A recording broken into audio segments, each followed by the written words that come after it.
All of 11th class students, और आज आपको एटॉमिक स्ट्रक्चर में जो प्रीवियस वीडियो था उससे आगे क्वांटम नंबर्स के विषय में बताएंगे।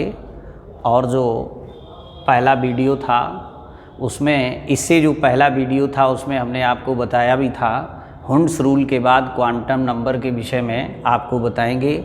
और क्वांटम नंबर तभी समझ में आएगा जब आपको हुंड्स रूल बता देंगे। तो देखिए क्वांटम नंबर ये क्या चीज़ है, तो इसके लिए पहले आप व्यवहारिक रूप में एक बात समझ सकते हैं कि ये जो क्वांटम नंबर है, नंबर 1, नंबर 2, नंबर 3 और 4 प्रकार का है। यानी किसी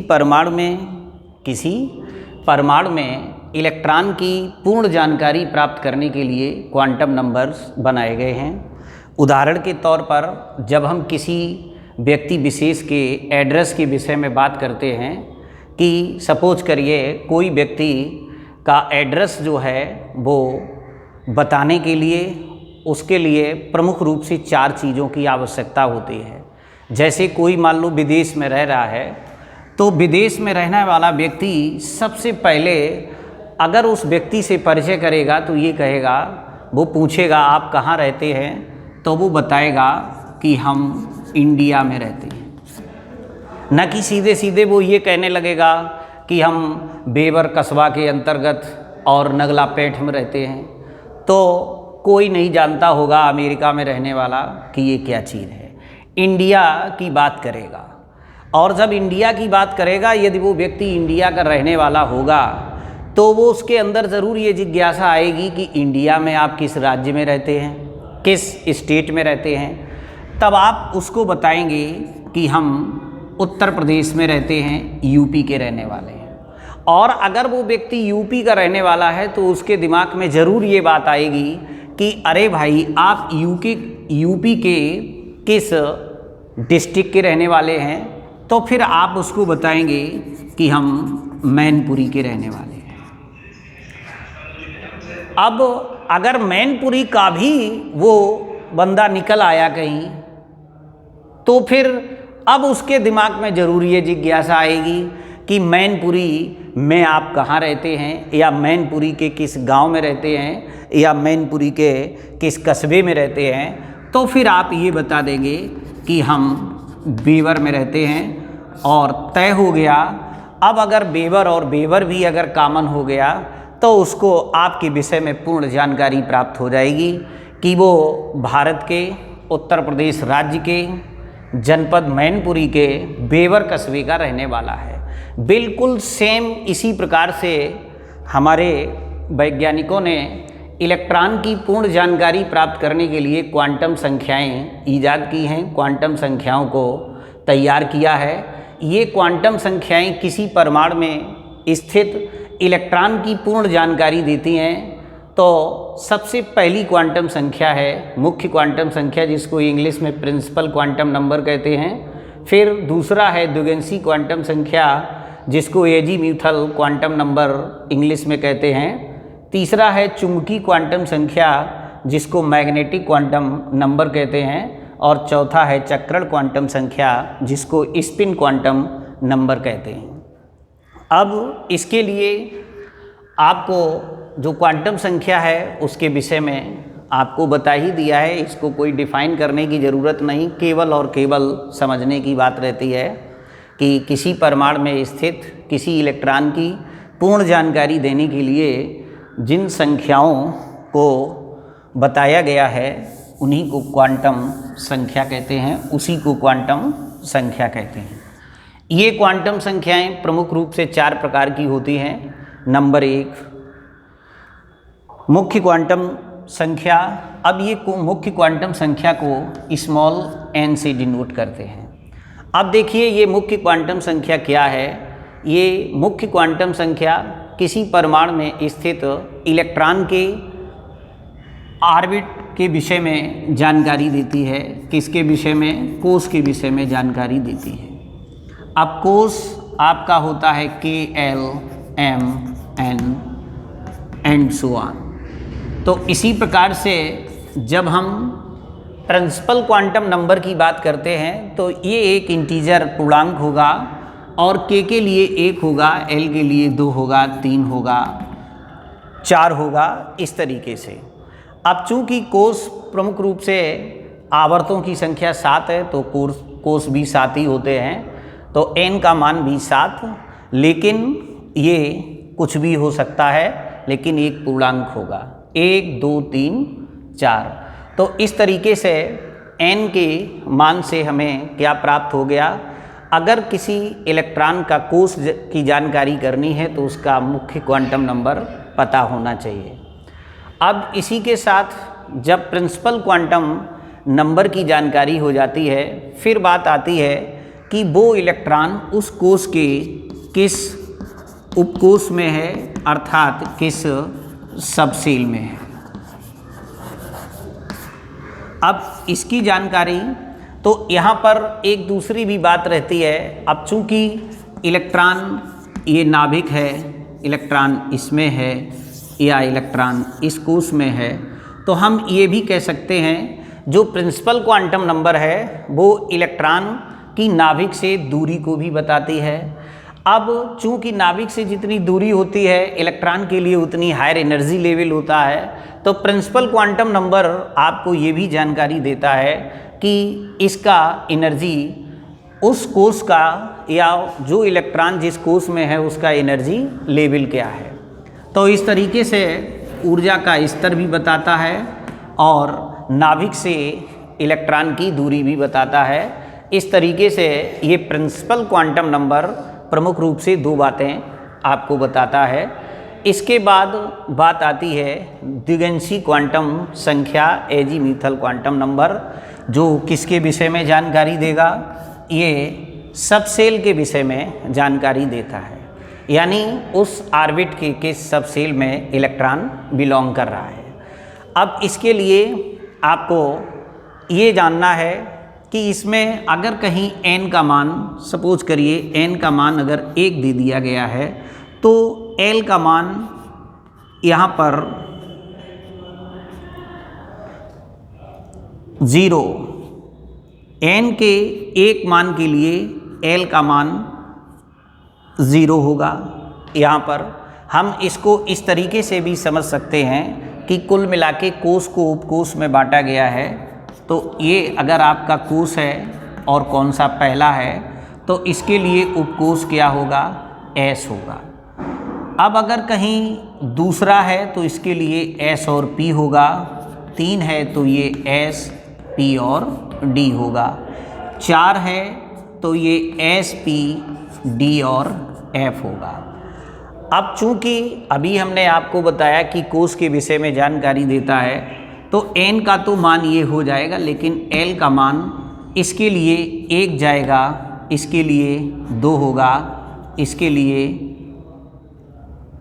3 हो जाएगा और इसके लिए 4 हो जाएगा, इसके लिए 4 हो जाएगा। तो इसका ये भी निष्कर्ष निकाला जा सकता है कि अगर n का मान 4 है तो L का मान भी 4 आता है। इसका मतलब यहाँ पर हम ये भी कह सकते हैं कि n के मान के लिए L के उतने ही मान होते हैं जितना कि n का संख्यात्मक मान होता है। तो इस तरीके से n का मान और L के मान में रिलेशन भी इस्टेब्लिश हो जाएगा। तो यहाँ पर जो एजीमुथल क्वांटम नंबर है वो किसी सबसेल के विषय में जानकारी देता है। इसको स्मॉल l से डिनोट करते हैं। अब देखिए पहली बात यहाँ पर रखते हैं, अगर n बराबर 1 है, n बराबर 1 है, ये हमने आपको प्रीवियस वीडियो में बताया है कि जो कोष होते हैं वो उपकोष में बटा है। तो n का मान अगर 1 है तो S उपकोष जो है इसके लिए 1 होगा, जिसको S से डिनोट करेंगे। अब इस S के लिए L का मान 0 होगा, L का मान 0 हो जाएगा। अब अगर यहाँ पर n का मान 2 है तो इसका मतलब है यहाँ पर उपकोष किस में बटा होगा, L का मान एक तो 0 हो सकता है और एक होगा, क्योंकि ये S और P अगर कोष दूसरा है तो ये दो उपकोष में बटा होगा, S और P में बटा है। तो S के लिए L का मान 0 और P के लिए L का मान 1 होता है। ये भी आपको बताया ही है कि फॉर S L इक्वल 0 और P तो L 1 D तो L का मान 2 और अगर F में इलेक्ट्रॉन है तो L का मान 3। और ये नोट कर लें, L का मान 3 से अधिक नहीं हो सकता, क्योंकि हमारे जो सबसेल हैं वो S, P, D और F चारे उपकोष में बटे रहते हैं। तो F के लिए L का मान 3 है, तो द्विगंशी क्वांटम नंबर या एजी म्यूथल क्वांटम नंबर का मान 3 से अधिक नहीं होगा। तो अगर n बराबर 2 है तो L का मान 0 और 1 होगा, 0 S के लिए और 1 P के लिए। अब इसी क्रम में आगे देखते हैं, अगर n बराबर 3 है, n बराबर 3 है तो L बराबर 0 होगा। किसके लिए होगा, ये S उपकोष के लिए। चूँकि इसका आशय रहता है n बराबर 3 का 3s, 3p और 3d, कहीं भी इलेक्ट्रॉन हो सकता है। चूँकि प्रिंसिपल क्वांटम नंबर तो केवल एनर्जी लेवल बताता है, इसके लिए भी n का मान 3 है, इसके लिए भी, लेकिन L का मान चेंज हो जाएगा। तो अगर S में वो अमुख्य इलेक्ट्रॉन है तो L का मान 0 और L का मान 1 का मतलब है वो इलेक्ट्रॉन P उपकोष में है, और L का मान 2 का मतलब है कि वो इलेक्ट्रॉन यहाँ पर D उपकोष में है। तो इस तरीके से n के मान के लिए L के 3 मान, एक 0, एक 1 और एक 2 होगा। अब चौथी बात है, अगर n बराबर 4 है, इसका अर्थ है 4s, 4p, 4d, 4f, कहीं भी इलेक्ट्रॉन है लेकिन n का मान तो 4 ही आएगा, क्योंकि किसी उपकोष के आगे जो अंक लिखा होता है वही प्रिंसिपल क्वांटम नंबर होता है। अब इसके लिए L बराबर 0, L बराबर 1, L बराबर 2, L बराबर 3। 0 का मकसद है 4s में इलेक्ट्रॉन है, अर्थात S उपकोष में है। L बराबर 1 का मतलब है P उपकोष में इलेक्ट्रॉन है, L बराबर 2 का मतलब है D उपकोष में इलेक्ट्रॉन है, और L बराबर 3 का मतलब है कि F उपकोष में इलेक्ट्रॉन है। तो यहाँ हमने सीखा प्रिंसिपल क्वांटम नंबर के बाद आपका एजी म्यूथल क्वांटम नंबर। तो हमें किसी व्यक्ति के एड्रेस के हिसाब से एक तो उसके देश के विषय में पता लग गया, बड़ी बात, फिर उसके स्टेट के विषय में पता लग गया। अब चूँकि यहाँ पर हम इलेक्ट्रॉन की पूर्ण जानकारी प्राप्त करने के लिए क्वांटम नंबर्स पढ़ाए जाते हैं, तो यहाँ पर अब हमने किसी इलेक्ट्रॉन के कोष के विषय में जानकारी कर ली और वो उस कोष के किस उपकोष में बिलोंग कर रहा है इसकी जानकारी प्राप्त हो गई। अगर हमसे कोई इतना कहता है कि यहाँ पर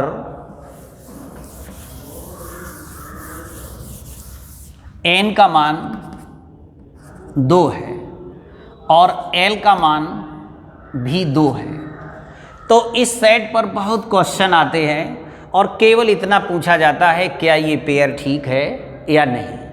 तो हम केवल इतना दिमाग लगाते हैं कि n बराबर 2 का कन्फर्म मतलब हो गया कि 2s या 2p में इलेक्ट्रॉन है।